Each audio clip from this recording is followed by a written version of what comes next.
ఉంటారు. చెప్పండి దేవిప్రసాద్.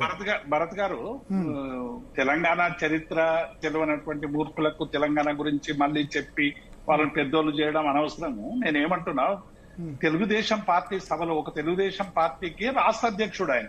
మామూలు వ్యక్తి అయితేనేమో మనం ఈ మాత్రం కూడా చర్చ ఉండకపోతుండే, ఎవరో ఒకరు మాట్లాడితే. అంత మూర్ఖంగా మాట్లాడుతుంటే చంద్రబాబు నాయుడు వేదిక మీద ఉన్నప్పుడు కనీసం ఒక మీటింగ్ లా ఎవరైనా పార్టీకి వ్యతిరేకంగానో లేకుంటే పార్టీ లైన్ దట్లో మాట్లాడితే ఇంటర్వెన్యూ అవుతారు అధ్యక్షత స్థానంలో ఉన్నటువంటి వాళ్ళు. అట్లా ఇంటర్వెన్యూ కాలేదు అంటే చాలా సార్లు ఏం జరుగుతుందంటే, ఇప్పుడు రోజంతా మహానాడు ఉన్నప్పుడు వేరే మాట్లాడుతూ అది అబ్జర్వ్ కూడా చేయకపోవచ్చు అంటారా ఆ మాట. చేయకపోవచ్చు, కానీ ఇది ఇంపార్టెంట్ విషయం కదా. ఏవో ఆయన ఆ సమయంలో వేరే రాష్ట్ర అధ్యక్షుడు పల్లా శ్రీనివాసరావుతో ఏదో మాట్లాడుతున్నారు కావచ్చు, కానీ తర్వాత కూడా చేయకపోవచ్చు కదా భరత్ గారు. తర్వాత వివరణ అయినా ఇయ్యాలి కదా. ఇప్పుడు తెలంగాణ రాష్ట్రం కోసం తీర్మానం చేసినారు. అది ప్రజల రెండు కళ్ళ సిద్ధాంతం అన్నా ఏదన్నా ప్రజల ఒత్తిడితోని, ప్రజల దాంతోని, తెలుగుదేశం పార్టీలో ఉన్నటువంటి అనేక మంది నాయకుల ఒత్తిడి వల్ల తెలంగాణకు సంబంధించినటువంటి ఒక అనివార్య ఒప్పు అయితే ఫలితం అయితే తీసుకురావడానికి ప్రయత్నం జరిగింది కదా. ఇప్పుడు బక్క నరసింహులు చేసినటువంటి వ్యాఖ్యల్ని కనీసం సవరించేటువంటి ప్రయత్నం తెలుగుదేశం పార్టీగా జాతీయ అధ్యక్షుడు లేకుంటే ఒక ప్రధాన కార్యదర్శి ఇంకొకరు మాకు తెలంగాణ పట్ల అటువంటిది లేదు, ఆయన అభిప్రాయం, ఆయన సొంత అభిప్రాయం అని ఇంతకుముందు మిత్రులు మా గజ్జల కాంతం గారు చెప్పారు. డెఫినెట్ గా ఒక బాండింగ్, ఒక ఎమోషన్ ఉంటది తెలంగాణ ఉద్యమంలో పాల్గొన్న దాన్ని ఉపయోగించుకొని రాజకీయం చేసే వాళ్ళకి ఆ బాండింగ్ అది ఉండకపోవచ్చు. కానీ తెలంగాణ ఉద్యమంలో పాల్గొన్న వాళ్ళకు ఎవరు తెలంగాణ మీద ఏమైనా మాట్లాడినా ఏమైనా చేసినా డెఫినెట్ గా ఒక భావోద్వేగం అనేటువంటిది వస్తుంది.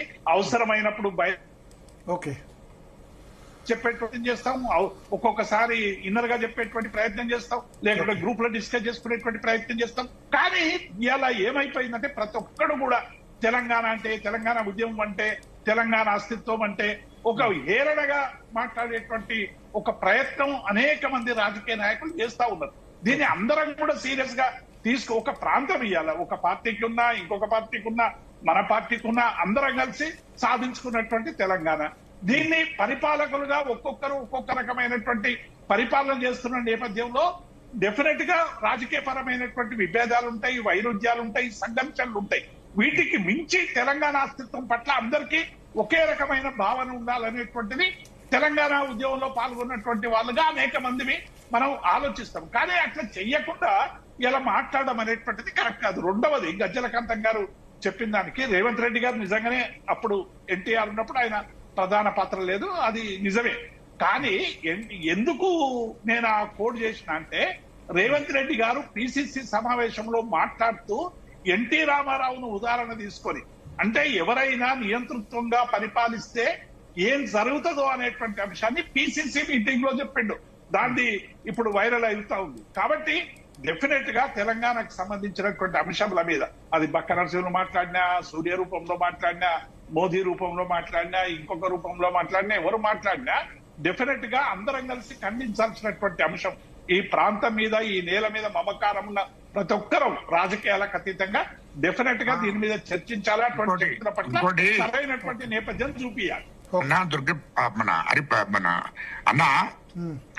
కాంతమన్న చెప్పే అన్న, ఇప్పుడు నాకు ఒక్కటి బాధ ఎక్కడ అనిపించింది అంటే, ఇప్పుడు అన్న మాట్లాడిండు, అన్నాన్ని నేను గౌరవిస్తా.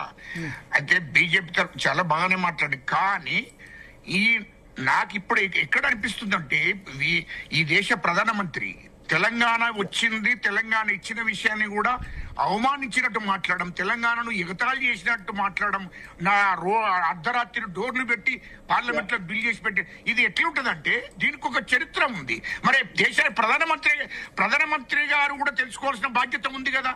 ఈ తెలంగాణ అంటే ఇప్పుడు మధ్యకాలంలో ఇప్పుడిప్పుడు పుట్టొచ్చి ఇప్పుడు ప్రధానమంత్రి అయిండు, కానీ అది దేశానికి, దేశంలో తెలంగాణ అనేది ఒక సపరేట్ గుర్తింపు ఉన్నది.